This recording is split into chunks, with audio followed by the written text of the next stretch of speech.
السلام علیکم، بسم اللہ والصلاۃ والسلام علی رسول اللہ۔ سوال ہے جی، کیا کنواری لڑکی کا چھوڑا ہوا مال، زیور وغیرہ، پیسے وغیرہ بطور وراثت کے تقسیم ہوں گے؟ گزارش یہ ہے کہ شریعت کو اس بات سے کوئی غرض نہیں، کوئی کنوارا ہے، کوئی شادی شدہ ہے، کوئی لڑکا ہے، کوئی لڑکی ہے، کوئی مرد ہے، کوئی عورت ہے، کوئی بوڑھا ہے، کوئی جوان ہے۔ شریعت نے ہر ایک کے لیے اصول ضابطے متعین کر دیے ہیں، لہذا کوئی انسان کسی بھی حیثیت میں فوت ہوتا ہے تو اس کی جائیداد بطور وراثت تقسیم ہوگی۔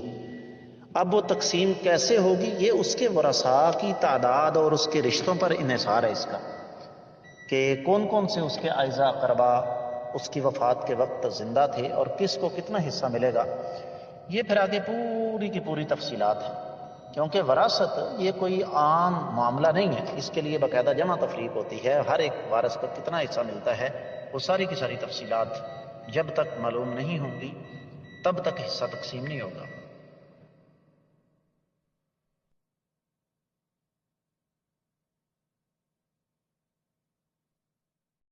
السلام علیکم ورحمۃ اللہ وبرکاتہ، بسم اللہ والصلاۃ والسلام علی رسول اللہ۔ سوال آیا ہے کہ جائیداد میں سے حصہ لینے کے لیے والدین سے کہا جا سکتا ہے؟ جی نہیں، والدین سے آپ یہ نہیں کہہ سکتے کہ آپ کی جائیداد میں میرا جو حصہ ہے مجھے دیں۔ رہا یہ مسئلہ کہ شادی کے لیے والدین سے یہ کہنا کہ فلاں جگہ میری شادی کر دیں، کیا یہ غلط ہے؟ بالکل غلط نہیں، لیکن شرط یہ ہے کہ جہاں آپ نے شادی کے لیے کہنا ہے وہاں پر کوئی انسان بستا ہو۔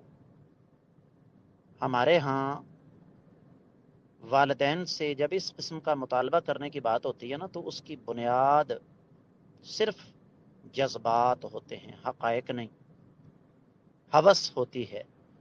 آپ نے اگر مرد ہے تو وہ لڑکی کے میک اپ زدہ چہرے پر مر مٹے گا، اس کی اداؤں پہ مر مٹے گا، اور اگر لڑکی ہے جیسے میں نے آپ کو بتایا تو وہ لڑکے کی دولت پر مر مٹے گی۔ شریعت نے لڑکی کی شادی کے لیے ولی کی شرط کیوں رکھی ہے؟ اس لیے کہ ولی عورت نہیں بن سکتی، مرد بنے گا، اور مرد جو ہے حقائق کو سمجھتا ہے۔ سمجھدار لوگ 5 سے 10 منٹ کے اندر کسی آدمی سے مل لیں، کسی لڑکے سے مل لیں، تو ان کو سمجھ آ جاتی ہے کہ میری بیٹی اس کے ساتھ خوش رہ سکے گی یا نہیں۔ تو اس لیے کسی لڑکے یا لڑکی کا اپنے والدین سے یہ مطالبہ کرنا کہ فلاں جگہ میری شادی کر دیں، یہ نافرمانی نہیں، لیکن شرط یہ ہے کہ وہ جگہ بھی تو انسانوں والی ہو نا۔ پوری دنیا میں لو میرج کی کامیابی کا تناسب 1% سے بھی کم ہے۔ کیوں؟ اس لیے کہ یہ شادیاں محبت نہیں، ہوس کی بنیاد پر ہوتی ہیں۔ ان شادیوں کی بنیاد ہوس، صرف ظاہر، اور جب جذبات ٹھنڈے پڑ جاتے ہیں، حقائق سامنے آتے ہیں، تو پھر جو حشر ہوتا ہے اس کو شاید یہاں الفاظ میں بیان نہ کیا جا سکے۔ اس لیے زندگی کی حقیقتوں کو سمجھیں اور حقائق میں رہ کر فیصلہ کریں۔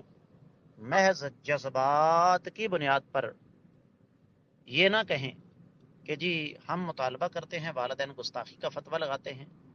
والدین نے اگر دیکھا کہ جس جگہ آپ شادی کا مطالبہ کر رہے ہیں یا کر رہی ہیں وہ جگہ غلط ہے، وہ آپ کی شادی وہاں نہیں کرنا چاہتے، تو ان کی مان لیں، آنے والا وقت آپ کو بتا دے گا کہ ان کا فیصلہ بالکل صحیح تھا۔ السلام علیکم، بسم اللہ والصلاۃ والسلام علی رسول اللہ۔ سوال آ گیا جی، ایک بہن اپنی مرضی سے اپنے بھائی یا بھائیوں کو اپنے والد کی جائیداد کا حصہ لکھ کر دینا چاہتی ہے، کیا یہ اس کے لیے جائز ہے؟ گزارش یہ ہے میرے بھائی، سوال کا جواب ہاں یا نہ میں نہیں دیا جا سکتا۔ گزارش یہ ہے کہ ہمیشہ بہنیں ہی بھائیوں کو حصہ لکھ کر کیوں دیں؟ کبھی بھائیوں نے بھی لکھ کر دیا ہے؟ اصل بات یہ نہیں ہے، اصل بات کچھ اور ہے، اور وہ یہ کہ ڈھکے چھپے لفظوں میں بہن کو یہ باور کروایا جاتا ہے کہ اگر آپ نے اپنے والد کی جائیداد کا بٹوارا کرتے وقت جو حصہ آپ کو ملا ہے وہ اگر بھائیوں کو لکھ کر نہ دیا تو آپ ساری زندگی کے لیے میکے سے چھوٹ جائیں گی۔ تو اس خوف کی وجہ سے بہنیں ایسا کرتی ہیں، لیکن اس کے نتائج انتہائی زیادہ، ہم نے بذات خود 90 کی بزرگ خواتین کو اپنے بچوں کے ہاتھوں ذلیل ہوتے ہوئے دیکھا ہے، اس لیے کہ جب تک وہ زمین، وہ جائیداد بہن کے نام ہے تب تک بہن کی عزت ہے. جو ہی کسی بہن نے وہ جائیداد اپنے بھائی کے نام لگا دی، اس کے بعد آپ کون اور ہم کون. نتیجہ پھر بڑھاپے میں اولاد والدہ کو ڈھکے چھپے یا واضح الفاظ میں یہ باور کرواتی ہے کہ آپ نے ہمارا حق ان کو دے کر کتنا بڑا ظلم کیا. تو سوال یہ ہے کہ بہنیں ہی اپنا حصہ بھائیوں کو کیوں دیں؟ کبھی بھائیوں نے بھی اپنا حصہ بہنوں کو دیا ہے؟ یہ دوگلی پالیسی جو ہے نا، یہ درست نہیں ہوتی. اس لیے میرے علم کے مطابق کسی عورت کو کسی قیمت پر بھی ایسا نہیں کرنا چاہیے، کیونکہ والد تو سب کا مشترکہ تھا. امید ہے کہ آپ کو سمجھ آ گئی ہوگی. السلام علیکم ورحمۃ اللہ وبرکاتہ. بسم اللہ والصلاۃ والسلام علی رسول اللہ.